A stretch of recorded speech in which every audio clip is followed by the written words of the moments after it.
Hello and welcome to Take Me Back, the interviews. We are currently recording season 2.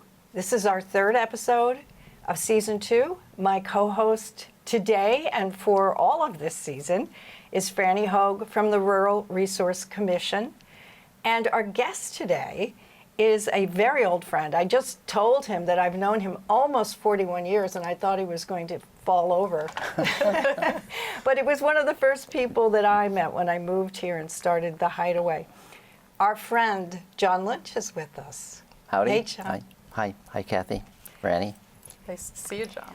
So I love having Franni with me for a number of reasons. One is that I have been around a while, and I have very specific stories. Whereas Franni's fairly new in town, and she's working in a position where it's important for her to get to know community members.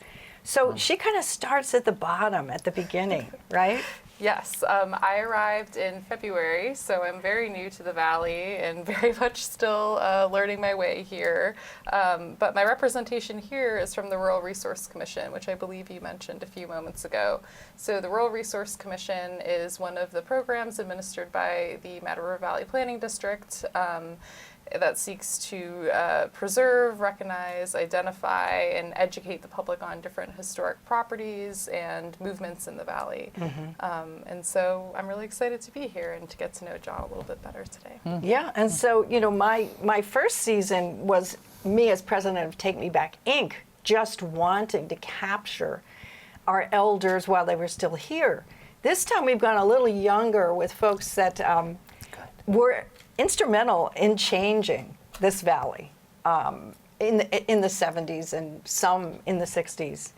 And so I sit on the board of Rural Resource. It's really fun, especially since Franni's here. It's really fun. And that oral histories was mentioned at our last meeting. And so we thought we'd just pick it up again and do season 2. So, you got a question for Mr. John here? I do. To kick it off, I would love to hear a little bit about what brought you to the Valley, and I have a feeling it might have something to do with skiing. It may. And some of it was just a life change. It was November of 75, fall of 75, and I was kind of ready to do something different. I had a pretty good job outside Philadelphia, etc. And my cousin, Blaze Carey, people may know that name. He finally got to be president of Sugar Bush, all this other. He said, "Oh, we're going up for the winter to be ski bums. Why don't you come?" So I did. I sold all my stuff and I moved out of Philadelphia, and I came up here. One of the first place we stayed was the Bagatelle Lodge, which is now the Waitsfield Inn. But Blaze knew some of these places would be open, and they had a sleeping bag loft. So we stayed there, and the first restaurant I ever ate in, it's different now, but it was the Den, which was legendary back then. The Den was just, everybody went there. If it had a rainy day, all the contractors would end up there, and it was quite the spot. And it's right down the street from the Bagatelle. So my first 2 years, I ski bummed, lived and ski bummed at the Bagatelle. We made beds every morning from like 9 to 11, 11:30, and then we went skiing. And that's what you did. And at that point, believe it or not, I barely could ski. So I came up here, again, for a lifestyle change, but I lived with a ski instructor and his wife, so I got to be obviously pretty good skier. And then, so 2 years of that was great. I don't know if Kathy remembers, I just was speaking with him a few times. It was really an active, like, ski bum community then. The Bluetooth was on one side of the valley, so to speak, and Gallagher's, which is right on the corner of 17 and 100, was on this side. And we'd mix and match, but still, there was kind of two different cliques, more or less. This character who still lives here, Felix von Moschisker, he had a rag, literally a piece of paper that he'd have printed out, I think every week, maybe every 2 weeks, called The Scene. And I don't know, were you around for that, Kathy? Maybe at the tail I came end. in '86, but Felix has reached out to me a couple times. Oh, yeah. And shared some of those pieces. Yeah. And everyone talks about it. So it, Oh, yeah. Yeah, it must be, as you say, that folks would wait for it to come out. Oh, they would, and he would deliver it to the different lodges, as he came down through the valley wherever he had it printed. And some days you wanted to be in there, and some days you didn't, depending on where you were seen and what was going on. But Felix was great. He didn't verify with you or ask permission. No, he just put you in? way too loose. Yeah, that wouldn't be any fun.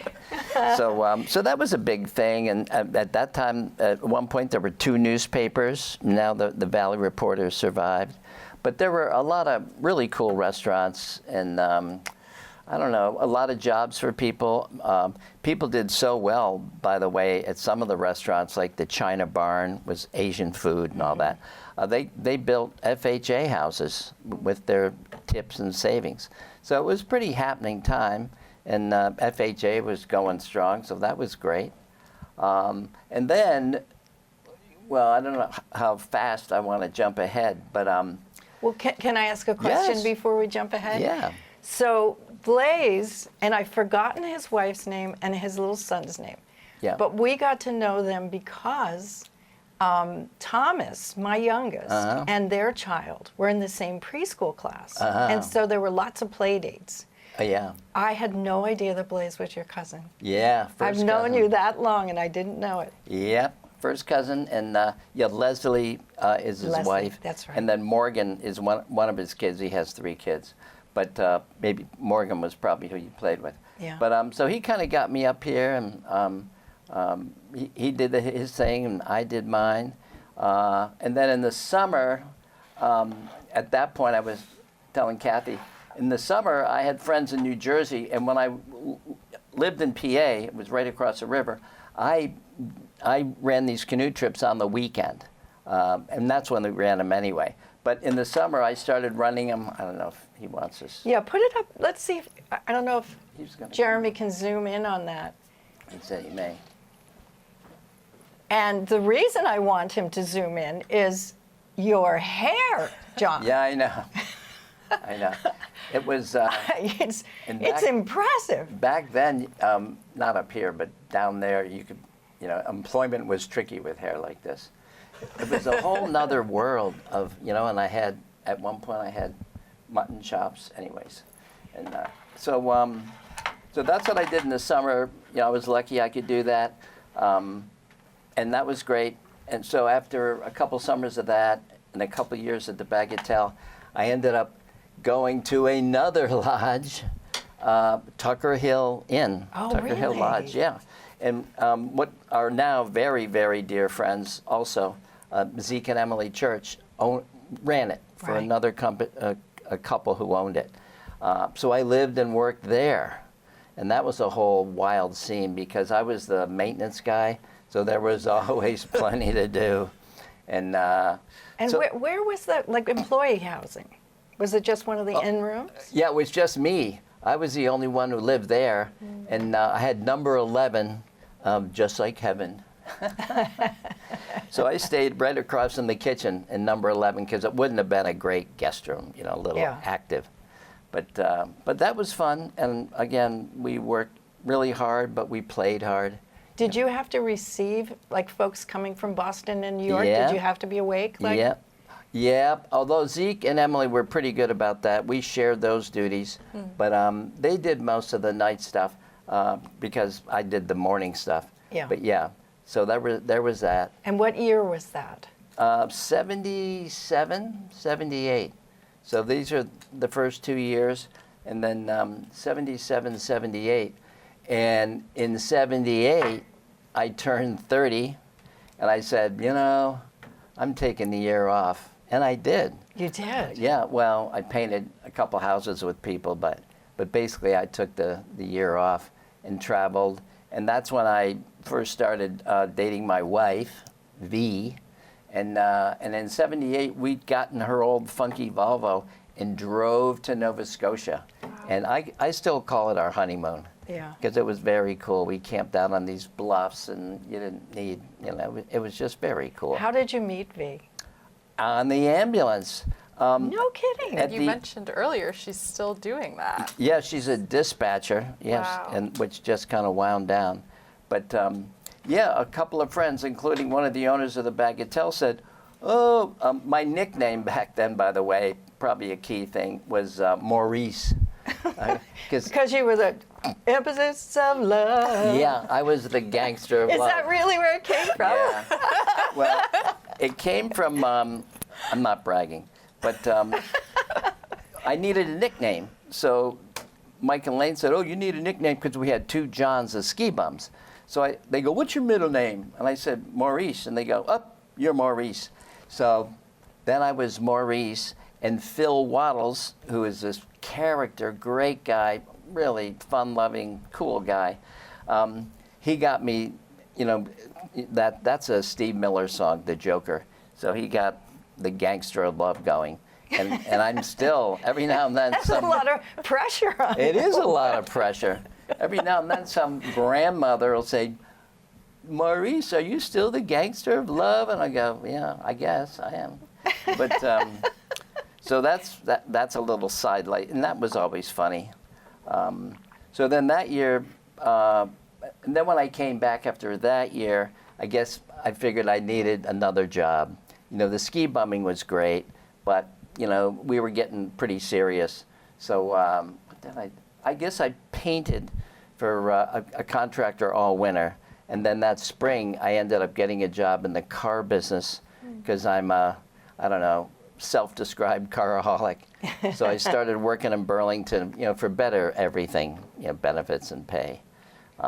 So that was kind of the end of the ski bum routine. But what happened was all of us hooked up with each other, all the ski bums, and we stayed. And yes, things changed, but they did change, but we were all still together. And that was cool, and so then we got houses and living arrangements and et cetera, and started, pretty quickly raising family, So we all matured together, I think, really. And I'm envisioning standing in your kitchen at one of your parties during the holiday time, which you did for many, many years. Yeah, we did. And that crowd that you're describing, can you name a few names? Brooke Weston and Phil Waddles and Denny Mead and John Broder and a whole bunch, Felix, Patty Fitzmaurice and Lori, get her last name, Lori and Dennis are a couple. And just a bunch, Brooke Cunningham and Mike Cunningham, and just a lot of people that stuck around and made babies. Funny thing. But that does happen. Yeah. And then jumping way ahead, in my after careers, I had a few. I ended up being a driving instructor. I had my own driving school, Central Vermont Driving, and it was a riot because now I'm teaching all these teens how to drive, and they're the sons and daughters of the ski bums. Right. So that was fun. It was fun. It was really like full circle. It was crazy, including my kids. But so it was really. It's been a long run, and it's good. And You now taught my Thomas and Yes. his best friend Reed Brown. Oh yeah. They oh were in yeah. the same class. Yeah. Funny. Yeah. Yeah. And it was fun working with the Valley kids. And in fact, only happened once, thank goodness. But Russ Bielke, do you remember him? Sure. Anyways, his daughter, I had his son who was great, and then his daughter was great, and she goes, my dad wants me to ask you a question, John. I go, what's that? She asked this in front of the class? No, I think in the car Okay. with a couple of other kids, thank goodness. But she goes, he wants me to tell you who the gangster of love is. And I go, no. Gosh, we're not going there. That's very funny. Those darn kids. But so it was, high times back in the day, and then we all kind of liked it enough where we stuck around. And obviously, some people really, really stuck with skiing. I wasn't that passionate a skier. I liked it. It was something to do. But once I was kind of doing other stuff, I did ski, and we taught the kids how to ski. But then I trailed off and started working in Burlington and all that. So I want to tell my little story about your paint store. Oh, yeah. So I did not want to come to Vermont. I'm just being honest. I had a great job in New Jersey. My family was there, my friends. But I don't call him my ex-husband. I call him the big boy's dad. Big boy's dad was just, he wanted to move to Vermont and own a business. And I don't know if he's influenced by the Bob Newhart show or what, like why did he want an inn? And we came up and bought what was then the Snuggery, which had been Ula Lodge before that. Yeah. And nobody had really done any maintenance. I mean, it was extreme. It was a hair's breadth away from being condemned. And so we brought a friend of ours from Jersey who's a builder. And I mean, taking things down the stairs, it was a lot of work. And we had a 3-year-old and an infant at the time. Yeah. But so I like to throw business to locals. Yeah. But also we didn't have options like going to Berlin was not built up. No. Williston was not built up. No. So unless you're going to spend a lot of money taking a long drive, you're going to work with local stores. Yeah. And I walked into John's. Can you describe exactly where the building is that the paint shop is in? Yeah. Right now it's not occupied, but it's at the corner of Bridge Street and Route 100. It's right at that busy intersection, and it's a porch, up on a porch. I mean, you step up, it's a porch, and then the store. So it's right in the center of town. Do you happen to know what year it was built? I don't know when it was built. I don't know when it was built. The building across from the Joslin Library?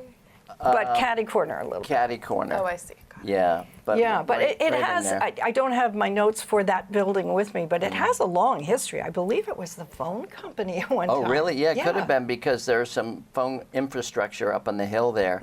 And it's right next to Firefolk. That's that place. In fact, we used to use that garage as storage for carpet, and we had a glass shop in there. Wow. And I wasn't the owner. I was like third or fourth person, as far as running. But they were great. John and Diane and Jeff. It was a great bunch. And so that was really fun. And again, everybody would come in there because just like Kathy intimated, as soon as you were going to start a business, you've got it, you closed, then you needed to paint it, carpet it, do this. So we had the inside scoop on all the action in the valley. And you got to meet everybody, which was great. The Simcoes, who owned the Round Barn. They came in and spent a lot of time and energy and money, I guess. They came very, very close to the time that we came. Oh, really? Yeah. Very different project, for Oh, sure. yeah. But the thing I loved I remember the moment I first walked through that door, because my dad sometimes would take me to the hardware store on Saturday mornings. Yeah. And it was always a building that had an old floor, all kinds of things you weren't expecting. Yes, you had paint, but you had a lot of other stuff, Yeah, there was too. odds and ends in there. Yeah. And it even had a bell on the door, because if you were in back mixing paint or wouldn't be able to stocking, hear. you'd hear the thing. And the sill was all worn down. It was really cool. In fact, one of my little BS duties, if you needed a break or you wanted to do something, was sweeping the porch, because it did get dirty from Route 100, Right. and I really felt like I was on Andy of Mayberry. Exactly. I go, this is great. This is my job. It was, it just, you set a tone in there that was so welcoming. And and I always enjoyed it every time I walked in. Oh, yeah, and that was John and Jeff and Diane. They were great. And there was another guy, John Halvey. But, yeah, they were very good, solid, honest. It was great. Really good. Another memory I have of you, which you did for years, so I'd like to hear some about it. You coached 2 of my children in Little League. Oh, really? Yeah. Yes. Yeah, that was really fun. I've always loved baseball. I still have a baseball glove. I still oil it up now and then. So, yeah, and then they're always looking for people to coach. So I did that, and again, I would say there's the old school and the new school Little League coaches, and I'm like the new school, little, maybe less winning and more playing. I don't know, but you have to be careful because the kids want to win, But yeah, so that was really fun. Well, I would define you at new school and old school. At the time, so what year are we probably talking about? Johnny was born in 86. Yeah, so like my son was born in 81, so you had 10 years maybe, or less, 9 years. So even at that time, Yeah. and I would say particularly, it was my observation because I have sons, Yeah, that many coaches kind of defined their role with a lot of yelling. yeah. And, especially my son Jonathan is extremely sensitive, and that just wasn't working. But you had a different philosophy. Yeah. Did you really think it through, or did you just... No, I think it was just me. I probably thought it through because my Little League coach, there was a guy in Pittsburgh where we used to live, Danny Murtaugh, and he was really hardcore, Pittsburgh Pirates, and they won the World Series and all this crap. Well, my Little League coach tried to imitate Danny Murtaugh, and he scared the crap out of us. And he'd bench you, if you dropped a ball or something, you benched so you didn't get to play. And so I had him as a negative role model. Right. So I knew I didn't want to be like him. Because, we were all, except for the really, really good players, we were all subject to his, whatever. So, yeah, so I guess it was conscious. And it's just who I am. And, people say, oh, how do you teach those teenagers how to drive? Again, it's hard to invent a driver ed teacher. You either are or you aren't.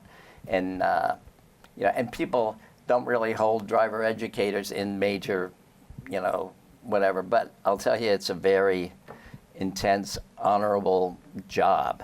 Well, there's so much I at think. stake. A lot of responsibility. Yeah. I know. And so anyways, I think that kind of followed through with that. And then I left out 10 years or so, I troubleshot foreign water heaters for a company in the valley, Controlled Energy. I forgot Pierre you and worked Mary. at Controlled Yeah, Energy. and that was good because I really needed a job. And they had a few more engineers, but they interviewed me on the phone on purpose. And they said, you know what, you're not a great engineer, although I kind of know what I'm doing, but you're really good with people, so we are going to hire you. And it worked out really well, because again, you really had to deal with upset people, restaurant owners. They were going to close down their restaurant if our water heater didn't work. Right. So it was a very intense job that way. So you were a troubleshooter. Yeah, on the but phone. Available on the phone. Yeah, and then for a while I traveled, and that was kind of towards the end of my career.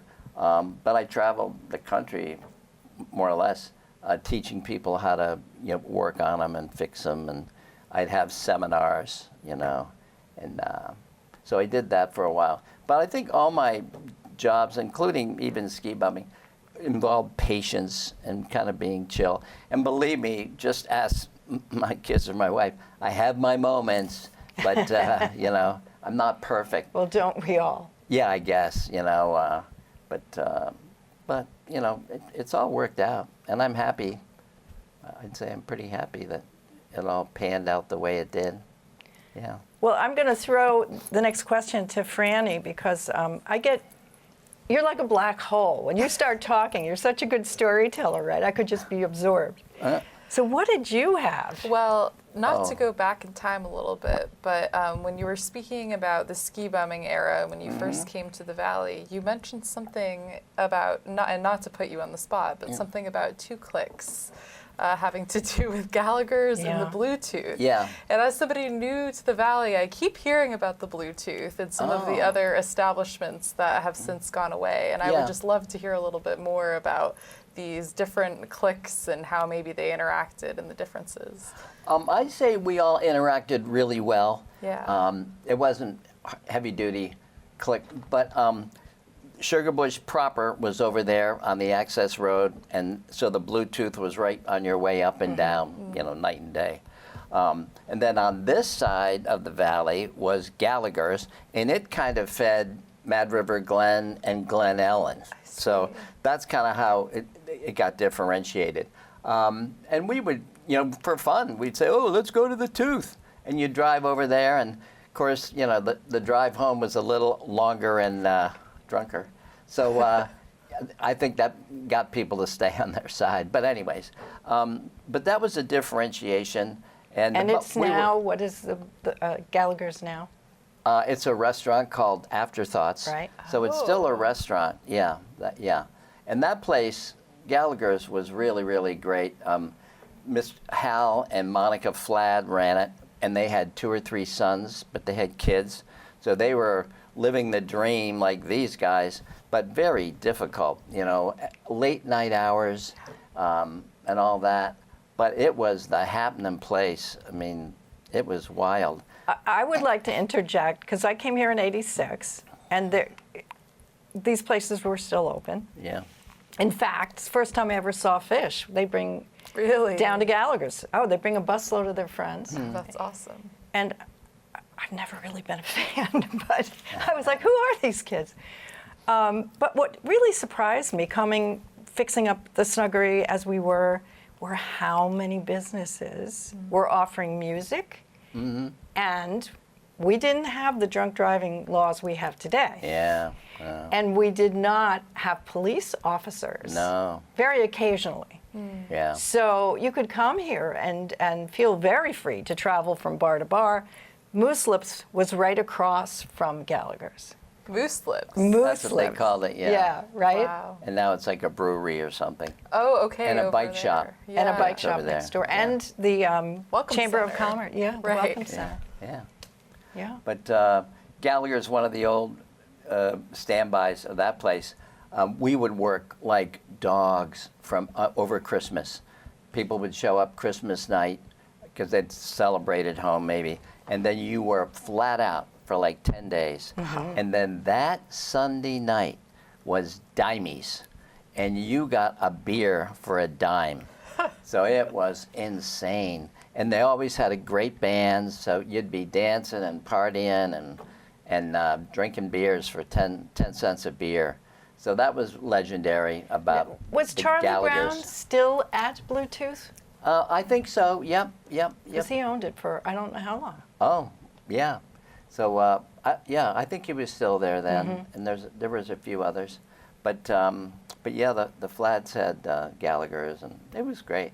And fortunately for me, I could walk from Gallagher's to the Bagatelle because it was right up the That's street. just trouble. It was, yeah, that was great trouble because I didn't have to drive. Yeah. Yeah. I just had to crawl. Right.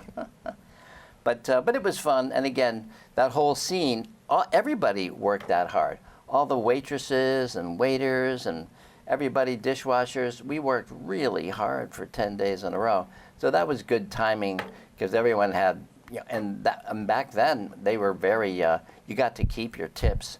It happened pretty soon after, but they tax them now, and they taxed them then, but we were in that era where they weren't taxing tips. So you ended up at handfuls of cash. So it was John, I'm kind of a gonna different world. break in for a second because these video episodes Yeah. will be repackaged as radio.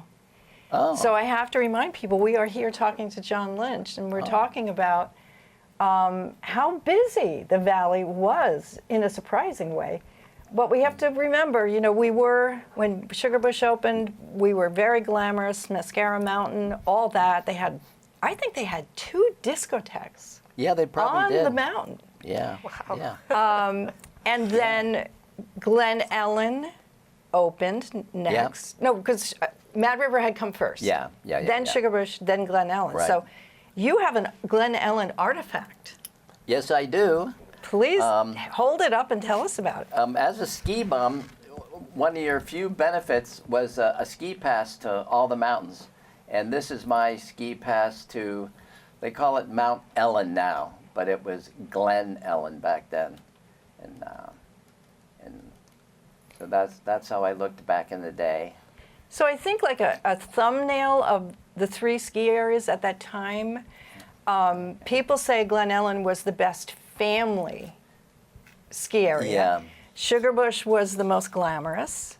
Like you had to have really cool outfits if you're going to ski there. See. And Mad River was, I think, as it still is. Yeah.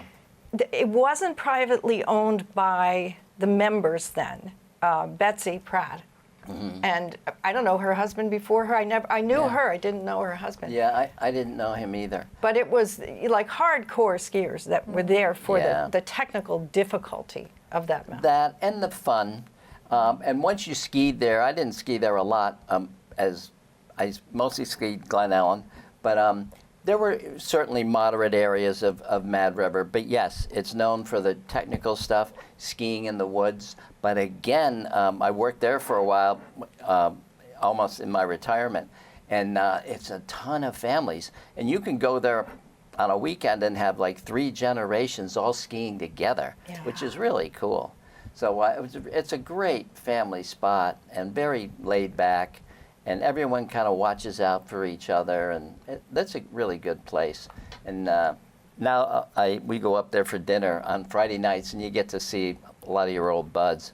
But it's a great place too. Yeah, it really But is. just a different, like Kathy said, a hardcore ski attitude, which is great. I mean, that's what it's about.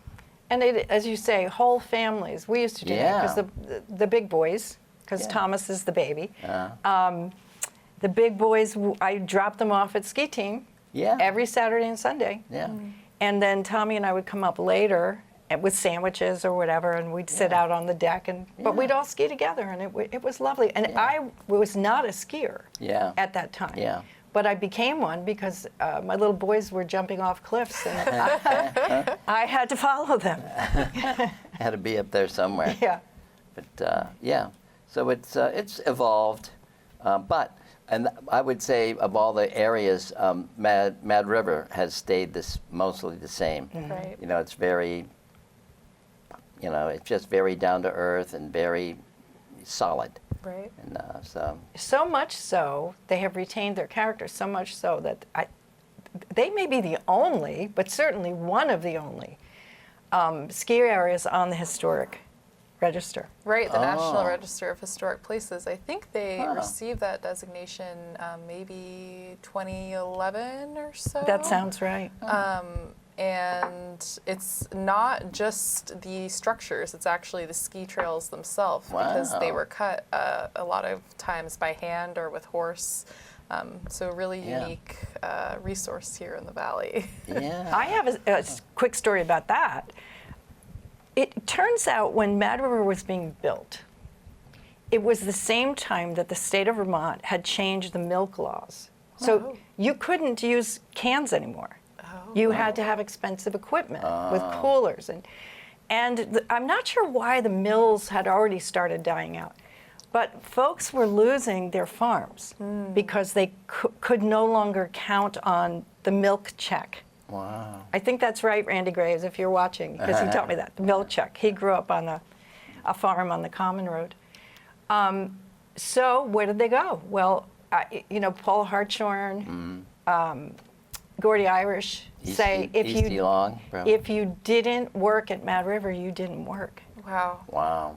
Gussie Graves, she already admitted this on a recording before, but she needed the money. Her family needed the money. So at 14, she got a job up at Mad River Glen doing anything they asked of her. Wow. Yeah. And then they discovered when they went to try to help her get a Social Security card for her paycheck that she wasn't of age. Oh. But man, she always hustled.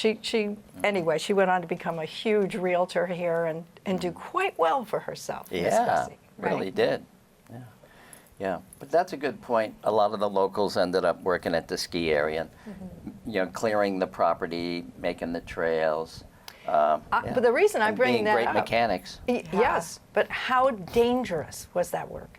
Yeah, yeah. It was dangerous. They're putting up those towers, or Right. taking Yeah. dynamite and blowing rocks out, and Bolting them into the rocks, Yeah. with the cables, all Yeah. of it. so I Yeah. really hope they were paid well. I don't know. But yeah, it would be dangerous. Can you remember the first time you skied Mad River?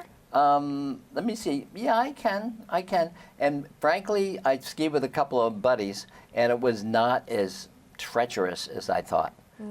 But yeah, so that was good, because I was like real nervous and all that stuff. And I knew how to ski, but still, it has a rep, still does. Those bumper stickers, ski it if you can. Yes. But you know, they're good because they weed out a certain amount of people who probably shouldn't be there. Right. Or they should be practicing a lot more before they go up. But yeah, so I found the more moderate trails. Not much of a wood skier, in and out a little bit, but I'm good on the trails, especially as I aged in place, you know. The reaction time diminishes Oh, as the you whole get thing. older. And I joke about it, but I don't mind getting hurt, maybe an operation, but the rehab, when you get hurt, it just takes forever to come back. So. What injuries did you get? You know, I didn't get many. I actually didn't get many. I'm kind of I guess it's my personality, but I'm more of a moderate skier, a giant slalom. Like I try to be really good at it, finish the turns and all that, but I'm not a crasher and banger. But the only injury I do remember is the very first time spring came. Yeah. And so I saw a few people out there in shorts, you know, your whole outfit, but you could wear shorts, and it was nice. So I went up there in shorts, and I saw this patch between snow, mud, and snow. And I had, your skis are pretty long. I thought, that's not a big deal. When my skis hit that one piece of mud, I just went boom. Oh, it just stopped you Yeah. cold. So I learned the hard way. And then, I don't even know if it was the same day. I think it was. I touched down. I'm skiing along, and I touched down with my shorts on the corn snow, and that takes your skin right off. Yeah. So a couple lessons. So fortunately, no bone breakage or anything, but definitely a few minor injuries. Spring skiing is famous for knees. Oh, really? They'll make knee ligaments pop. and Oh, so yeah, forth. that's true. Slow twisters. You're Yeah. right. Yeah. Slow twisting turns. Yeah, can be. Yeah. One of the things that I wanted to ask about is you run the Mad River Car group Oh, yeah. today. Yeah. And I'm wondering, did that love of cars really start when you took the job in Burlington? Or was it more of a lifelong love? Oh, lifelong. Lifelong. Like, I drove an old car today. My dad had one of those when we grew up, a 51 Ford. Now, not this one, but I got it from a friend of mine. And so, yeah, I'm a car guy from way back. And we would stand on the back of his car. The back of the front seat had a strap. And we would hold on to that strap and ask him about cars when we were like 3, 4, or 5, or 6. Really? Yeah. So and he was into cars. He wasn't a mechanic, but he loved cars. So it kind of comes down. And both my sons are car people, major car people. So yeah, it goes way back, way back. And, worked at a couple dealerships in Philadelphia. And then when I came up here, I took for a while. And then, like I said, when I needed a real job, I went up to Burlington because I had experience. Yeah. So yeah, I've always loved cars. Yeah. We're that's a just thing. going to take a minute to remind you we're here with Franni Hoag and Mary Kathleen Mehuron, who are hosting our friend John Lynch today. Howdy. And I have a question about the cars. Uh-oh.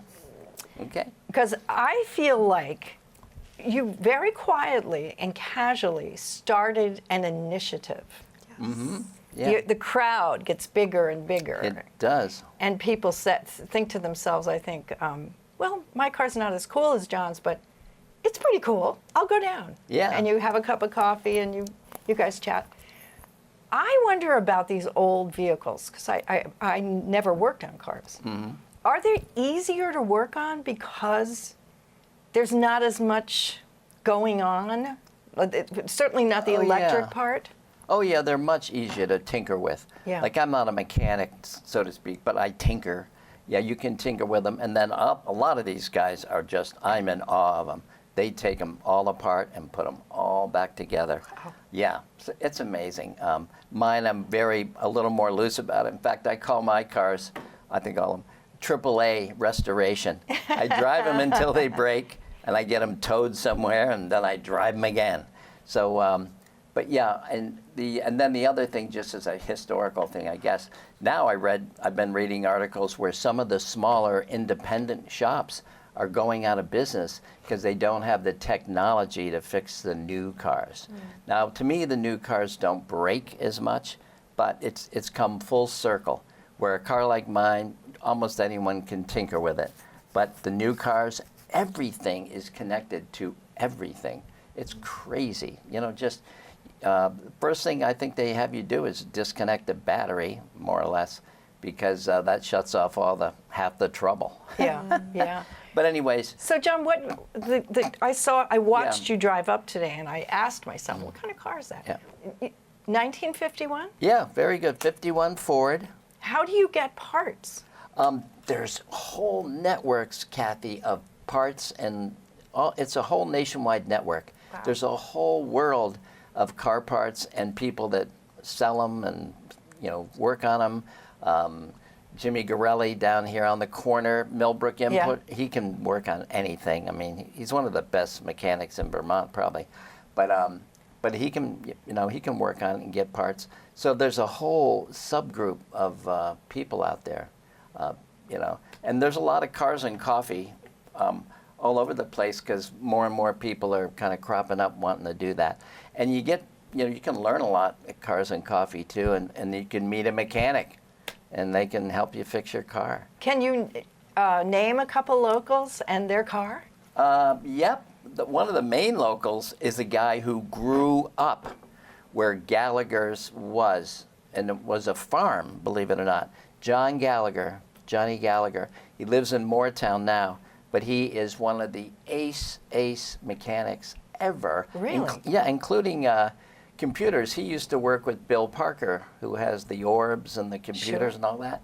Well, he and John were big buddies in high school, and they didn't play with computers, they built them. Oh. So John Gallagher, and it's always dangerous mentioning names. I don't care where you are, because you forget somebody who's really important. I know. But Johnny Gallagher, Rick McAllister is a big car guy. And what does Rick drive? He drives I don't know what year it is, a 2024 Corvette Stingray, the new mid-engine. Nice. And it's black. And guess what? He drives it all year. All year. He goes, if I'm going to own this car, I'm going to drive this car. And he'll go shooting past. Does he put snow tires on it? Huh? Does he put snow tires Yeah, on he has special tires. Oh. Yeah, he does. Yeah. And, special rims, special tires. And, and he'll go buy Cars and Coffee, go to the car wash, spray it off, come back, and he goes, that's my maintenance. But I encourage that. Cars and Coffee is supposed to be chill. So you just show up. How about John Gallagher? What is he driving? I can't even believe he has a 1926 Franklin, which is an air-cooled engine. I think the car was made near Albany, New York, but it's really rare, really old, and only he could own that car because it's a major. And he's rebuilt a lot of it. It's amazing. Then he's rebuilt British cars. Malcolm Appleton, who lives in, we used to live here, he lives in Granville. He has a lot of British cars, and he's a real avid British car guy and has rebuilt some amazing cars. In fact, not telling any secrets, but he rebuilt this MG, like a 51.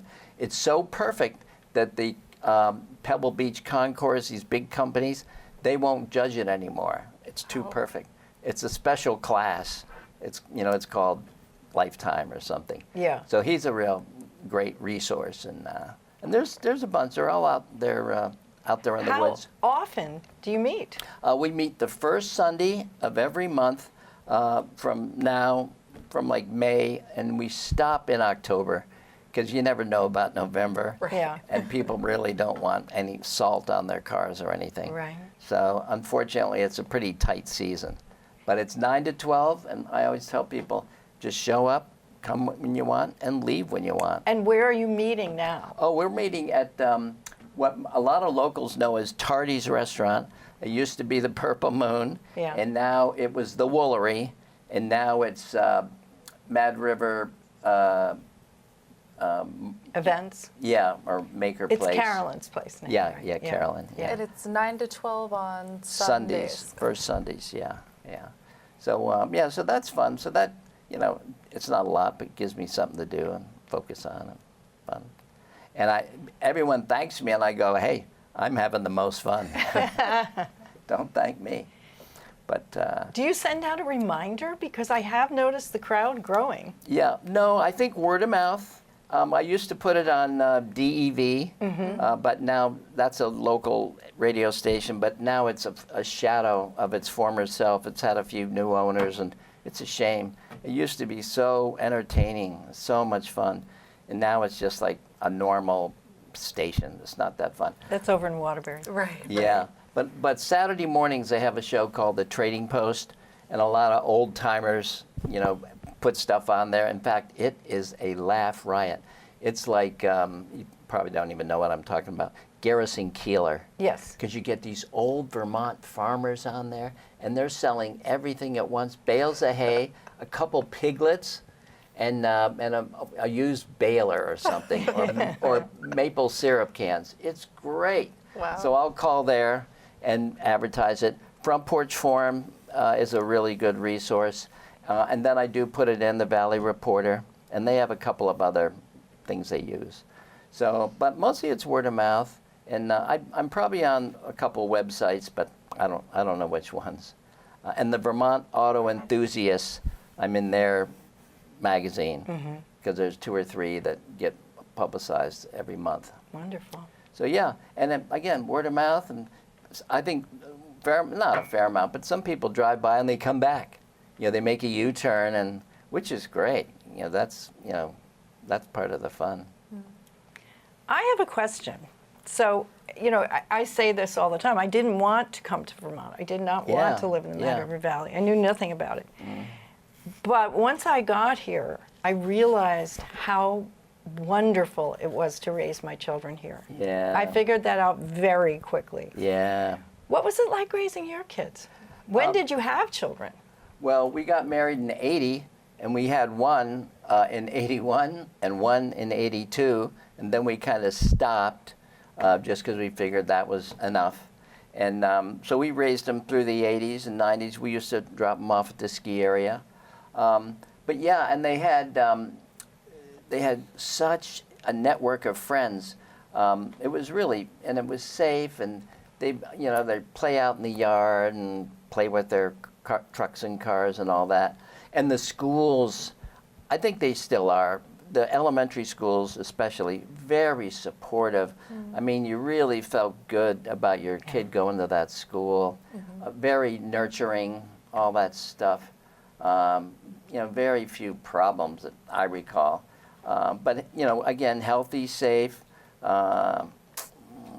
kind of, I don't know, just, a great, in fact, I have a friend who lives in Norwich, Vermont, and he was up with his kids. And he just moved up from Philadelphia, and he was also saying, this is a great place to raise your kids, and it is and was. And then they even stick around, a fair amount of them stick around.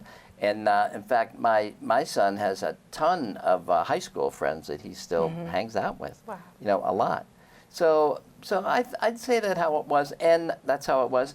And neighbors watched your kids. The word would get back to you, for better or worse. But at least somebody was watching. Of course. So I don't know. Does that help answer the question? Yeah. But a I great think- place for kids. I'm in a position to tell you that Yeah. I did research on the test scores because I was an educator for 40 years. So when Bruce Sr. was trying to convince me to move here, Yeah. well, I thought the test scores was going to eliminate that immediately. Oh. I was wrong. Wow. The school, and Sparky was here just recently too, and he was saying the same thing because my big boys and two of his 3 children were at Fayston School in a Okay. class of 9 and 10. Wow. Right, so your families got very close. Yeah. And he pointed out something which I agree with, is that of course, there were some limited resources, and parents filled those roles Yeah. of ski yeah. coaches, of music Yeah, teachers. good point. Right? Yeah. And I would say that probably our children got a better music education than even in New York City. Yeah. You know, Bruce Sklar came on board to Yeah, he do was the our jazz neighbor. band. Yeah, he was your neighbor. He taught one of my sons how to play piano. In Yeah. fact, he was his first piano student. So yeah, Bruce Sklar and yeah, a lot of musicians. But many parents pitched in. Yeah, that's true. That's true. And again, well-educated parents who knew what they were doing. Exactly. Thank goodness. Exactly. But at the same time, I have a video of a gentleman named Fred Viennes, who's since passed away. But he was an excavator and a digger forever. That's what he did. I think he grew up on a farm, but then he, like Kathy was saying, everything shifted. And he had a video about his diggers and excavating and the dump trucks, and the kids loved that, because it was Fred, it was Mr. Viennes. So they learned from everybody, and so they could pick and choose if they wanted another. I think it was different. more obvious in the 80s and early 90s that we had people from away, that's the expression that locals use, Yeah. like me. I'm an Irish Catholic Jersey girl. Yeah. But we had many historic families. Yeah. And they were so brilliant at figuring out how to make a living, Absolutely. Yeah. right? So like the Yeah. Viennes family. Yeah, and there were lawyers. I mean, there's lawyers and doctors and Indian chiefs. So it was a good mix. But yeah, it's fine. But we'll always be from away transplants. But then hopefully the whole thing is try not to change what's here. Move up and settle in. Don't say we can do it this way and you need to do a better job that way. And one way we got happily in the inner circles was the ambulance, because you served with other locals and you came up and to serve. You didn't come up to raise heck or change things or be a problem. And so we got to meet a lot of great people on the ambulance, and still are, and they're great. So yeah, so it can be it can definitely be tricky. That's a whole nother discussion, the transplants and the locals. But it seems to work here. It works. There's a dust up now and then, but it works. My mother-in-law came at 21 because she was in Massachusetts. She went to a teaching college.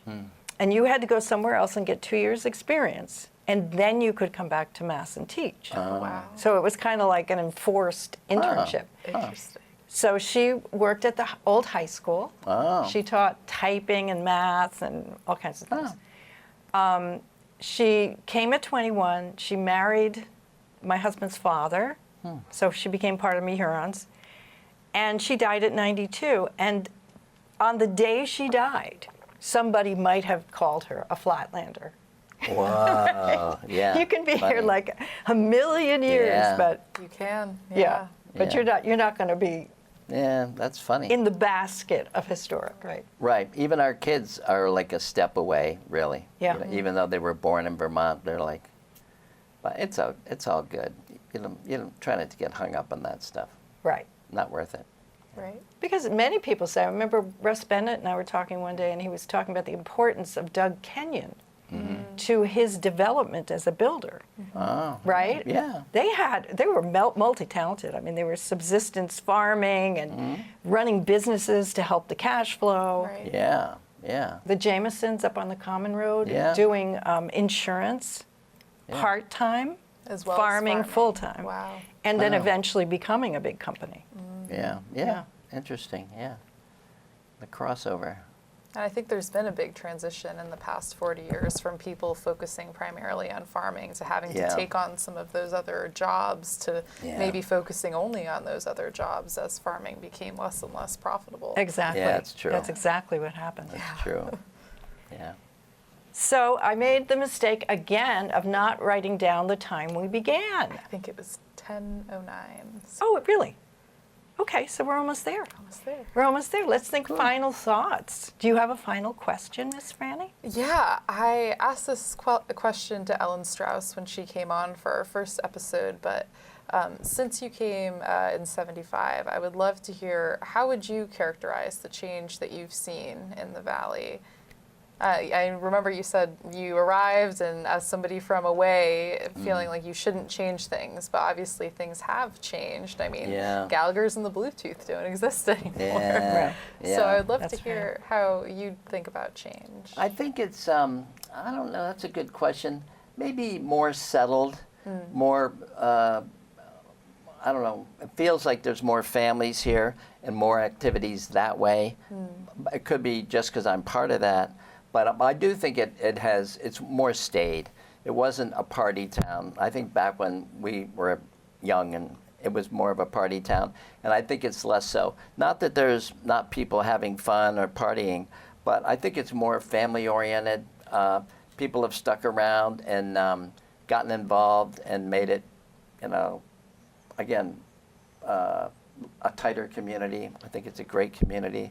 I don't know if that makes enough sense, but it's different that way. Well, my final question to you piggybacks perfectly. I am very curious. What kept you in Be Here? I mean, you certainly have choices. Yeah, that's true. I would say it's the people, and the environment to raise kids and all that. I am not a big fan of winter, really not, and not so much either.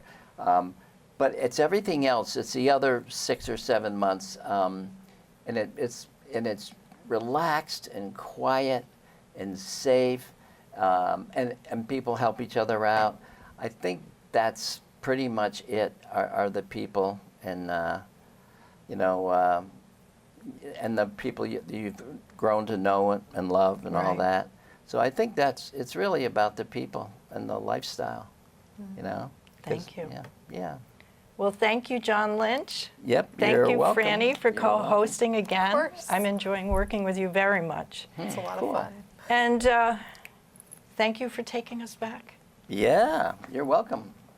I hope you enjoyed it. We did. Sure did.